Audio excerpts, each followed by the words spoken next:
Hello everyone, welcome to my channel. दोस्तों, मेरे channel में आप सभी का स्वागत है और जो न्यू सब्सक्राइबर हैं उनका हार्दिक अभिनंदन है। दोस्तों, कैसे हैं आप सब? मैं अंकिता जबलपुर से कर रही हूँ आप सबका स्वागत। मैंने जैसे ही व्लॉगिंग के लिए कैमरा ऑन किया है, बाहर एक बड़ी सी ट्रॉली आकर रुक गई है। वो बार बार उसमें से नॉइज पोल्यूशन होगा। मतलब मैं कितनी भी कोशिश कर लूँ, मेरा उद्धार नहीं हो सकता है। हमेशा आसपास साउंड आता रहेगा। और मैं आप लोगों को एक मजेदार बात बताना चाहती हूँ उत्कर्ष के बारे में। उत्कर्ष जो है, कल धड़ाम हो गए हैं। अपनी तूफानी साइकिल चलाते हुए उत्कर्ष पाठक कॉलोनी की लड़कियों को इम्प्रेस कर रहे थे। एक्सक्यूज मी मामा, इम्प्रेस नहीं, मुझको मालूम था मेरा साइकिल का जो वो हैंडल होता है ना, उसका एक नट था, वो पहले से ढीला हुआ था। अचानक से गड्ढा आ गया और मैं तेज स्पीड में आ रहा था, मुझको क्या मालूम था। और जस्ट हम लोगों के घर के सामने गिरा हूँ। वहाँ हम लोगों के घर के सामने एक बड़ा सा गड्ढा है, वो देखा नहीं। मैं साइड से वरना निकाल लेता, एक चक्की गाड़ी और एक हैंडल नीचे हो गया और मैं संभाल भी नहीं पाया और इस तरफ गिर गया। हो गया। अब मम्मा बोले और फिर भी मैं रोया नहीं। ए चल सबके घर के बाहर मैं सबके सामने नहीं रोया, अंदर जो होगी। यही तो सबसे ज्यादा इंटरेस्टिंग पार्ट है दोस्तों, कि जब उत्कर्ष गिरे तो इनको पड़ोसी लोग उठाकर लेकर आए और ये घर के अंदर तक पैदल पैदल चल के आ गए। साइकिल आ गई और ये तब तक नहीं रोए। और जैसे ही सारे लोग इन्हें ड्रॉप करके बाहर निकले हैं, इसने ऐसा रोना शुरू किया कि मेरे कान फट गए। मुझे लगा कि थोड़ी बहुत चोट लगी होगी, जब बच्चा रो नहीं रहा है, ऐसे कोई परेशानी नहीं हुई, बस थोड़ा थोड़ा लंगड़ा के ये घर आ गए। और जब मैंने देखा कि इसे तो काफ़ी चोट लग गई है, तो मैंने फिर वही सिप्लाडीन वगैरह सब लगाया, सारा सब कुछ किया। और ये एक नॉन स्टॉप आधे घंटे तक रोया है। आंखें एकदम लाल लाल, आंसू पे आंसू निकले जा रहे हैं। और इसकी इस एक्टिविटी पे मुझे हंसी आए जा रही थी। अब मैं अपनी हंसी को कंट्रोल ही नहीं कर पा रही थी कि इतनी देर जो है ये सब काम तो हीरो लोगों को होता है ना, कि भाई किसी के सामने दर्द नहीं बताना है, मर्द को दर्द नहीं होता है, ये शो ऑफ करना है। और ये बच्चा होके जो है, आंटियां इनको घर उठा के लाई और इनका जो है ये सारा कार्यक्रम चल रहा था। खैर, फिर इनको आर्निका वगैरह मैंने दे दी और चोट तो थोड़ी लगी है कायदे की, तो आज मैंने स्कूल नहीं भेजा है। और वैसे भी इसके पापा भी घर में नहीं थे। आज शायद बाबूजी आ जाएंगे घर, तो फिर कल से ये लोग स्कूल जाएंगे। और काफ़ी थोड़ा सा हो गया है, एक पपड़ी जम गई है इनकी, तो स्कूल में मुझे लगता है कि अब दोबारा से चोट जल्दी लगती है ना, तो स्कूल में बच्चों का मुझे भरोसा नहीं था। भाई कोई भी बच्चा धक्का मार सकता है या कुछ ऐसे, इसको भी लग सकती है सीढ़ी उतरने चढ़ने में। इस वजह से मैंने प्रिकॉशन के तौर पे इन्हें नहीं भेजा है। पूरा घुटने से लेके नीचे तक जगह जगह पूरा छिला कटा है इनका पैर। तो ये मुझे ना बताना मैं नहीं चाह रही थी, लेकिन इसकी हरकतें ऐसी हैं कि मुझे बताना पड़ा। बच्चे तो हमेशा गिरते पड़ते रहते हैं। जब ये रो रहे थे बहुत ज़्यादा और चुप ही नहीं हो रहे थे, मैं भी डर रही थी कि क्या करूं, डॉक्टर के पास लेके भागना पड़ेगा। लेकिन मुझे लगा कि जब ये चल के आया है तो पैर वैर तो नहीं टूटा है। दूसरी बात, छुपाने के लिए अब मैं क्या करूं, मैं तो खुद ही हंस रही थी। तो मैंने फिर इसको थोड़ा सा समझाना शुरू किया कि बेटे, जब बच्चे गिरते हैं उनको चोट लगती है तभी वो स्ट्रांग बनते हैं। और अगर आप रोगे तो फिर आपको दर्द ज़्यादा होगा। अगर आप इस चीज़ को बर्दाश्त करने की कोशिश करोगे तो दर्द धीरे धीरे कम हो जाएगा। बहुत तरह तरह की कहानियाँ सुनाई, बहुत तरह तरह की बातें बताई और इसने बात मान ली। थोड़ी देर में फिर ये चुप हो गया। फिर मैंने कहा कि मूवमेंट अपना नहीं रोकना, क्योंकि चोट लगी है, अगर तुमने एक बार पैर को स्थिर कर लिया तो फिर हिलाने पर भी दर्द करेगा। तो फिर ये घर में ही वॉकिंग करता रहा।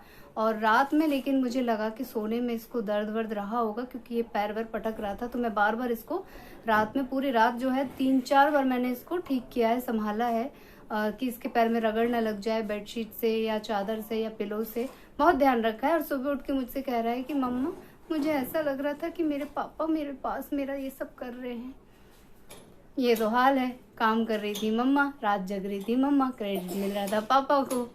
और पापा का चूंकि बर्थडे आने वाला है, तो इसके मन में पापा ही मतलब छाए हुए हैं कि बस मेरे पास पापा, और पापा थे भी नहीं घर में।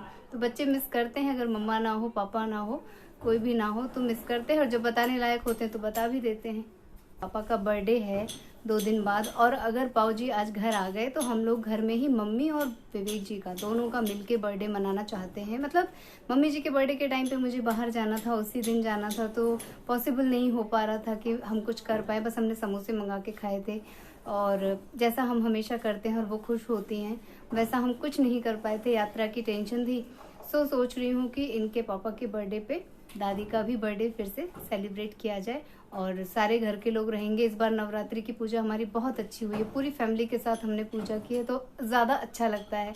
आपके किसी भी आयोजन में कोई शामिल हो ना हो, लेकिन अगर परिवार शामिल होता है ना दोस्तों, तो बहुत सुकून मिलता है। घर का कोई एक बंदा भी मिस हो जाता है ना, तो मन में थोड़ी सी कलप लग जाती है। और मेरे साथ कुछ ऐसा होता ही है कि मुझे सिर्फ और सिर्फ फैमिली चाहिए और कोई नहीं चाहिए।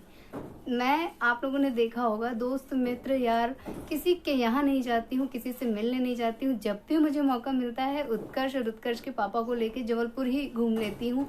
बस हमारे लिए बस उतना ही इंजॉयमेंट काफ़ी होता है।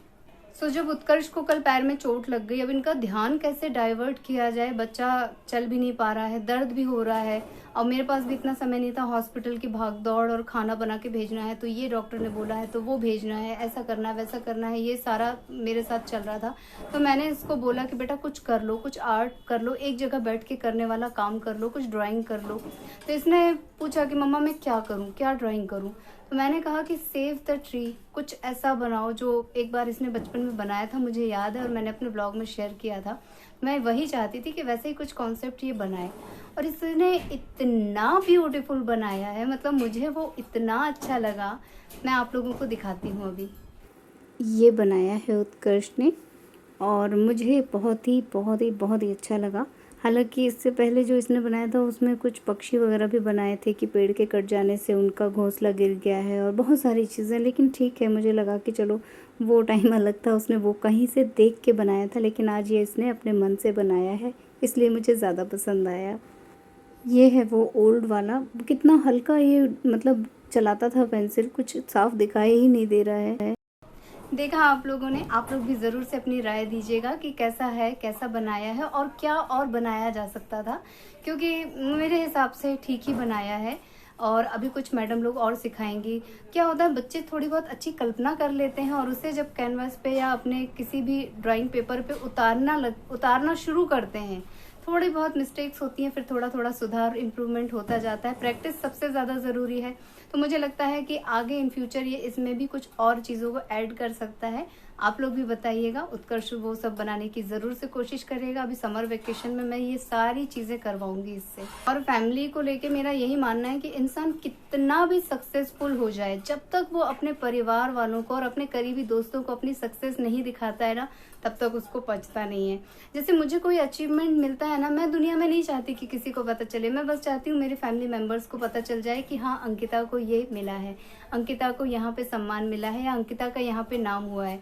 मैंने कितने साल हो गए मैंने काम करना छोड़ दिया ट्रांसलेशन वगैरह का, लेकिन जब भी मैंने कभी किया है तो मैंने हमेशा उछल के सबको बताया है कि देखो मैंने मैसूर में काम किया है, देखो मैंने सीडेक में काम किया है, पुणे में काम किया है, मैंने हर जगह बताया है। क्योंकि और दोस्त मित्रों को ज़्यादा नहीं, लेकिन हाँ फैमिली मेम्बर्स को सबको बताया। और मेरी ज़िंदगी की पहली कमाई 1500 रुपये थी, जो मैंने भोजपुरी ट्रांसलेशन किया था। एक कोई फॉरेनर थे लिंग्विस्टिक डिपार्टमेंट के, वो आए थे वहाँ गंगा के बारे में और बहुत सारा वहाँ पूरा बनारस के बारे में उनको चाहिए था, बट भोजपुरी में लिखा हुआ चाहिए था। तो वो ट्रांसलेशन का वर्क मैंने किया था 2 दिन का, और मेरी 2 दिन की कमाई थी 1500 रुपये। और मैं इतनी खुश हुई थी कि मैंने अपने भाइयों को सबको बताया था, और मेरे भाई ने मुझे बहुत ढेर सारी शुभकामनाएं दी थी।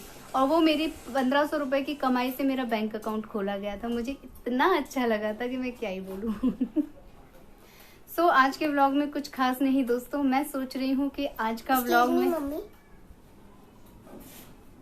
दोस्तों गर्मी आ रही है, पक्षी और कबूतरों के लिए मैंने पिछले साल दाना पानी रखा था, मैं इस साल भी रखूंगा और आप लोग भी रखिएगा।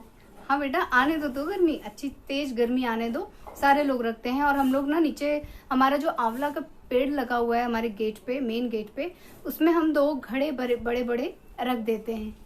और उसे प्लास्टिक के किसी भी चीज़ से ढक देते हैं। तो हमने नोटिस किया है कि बाहर के लोग जो पानी पीते हैं, जानवर भी आके पानी पीते हैं। तो इस बार हम लोगों ने सोचा है कि जानवरों के लिए अलग एकदम नीचे फर्श पे बड़ा सा हम लोग नाद बना के वैसा कुछ रख देंगे छाए में, ताकि पानी खौले ना, गर्म ना हो। और जो इंसान है, सब्जी वाले हैं, सभी लोग फेरी वाले, सब्जी वाले, इन लोगों के लिए हम जो घड़े रखते हैं वो रखेंगे। और उत्कर्ष पक्षियों के लिए रख देगा। सो ये तो है ही, हर लोग, सभी लोग करते हैं, सभी लोगों को करना भी चाहिए दोस्तों। और अब मैं बोलूं, आपको और कुछ तो नहीं बोलना? बोलना है क्या दोस्तों, मेरी क्लास में एक चार्ट लगा है, वो मुझको बहुत पसंद आया, सेव द वाटर। उसमें एक अर्थ बनी है, अर्थ आधा लगा है और एक में एकदम। वेट, ये तुम बना के दिखाना। ओके, ठीक है, बना के दिखाना। सो दोस्तों, मैं अपना व्लॉग यहीं पे एंड कर रही हूँ, आप लोगों से ले लेती हूँ विदा।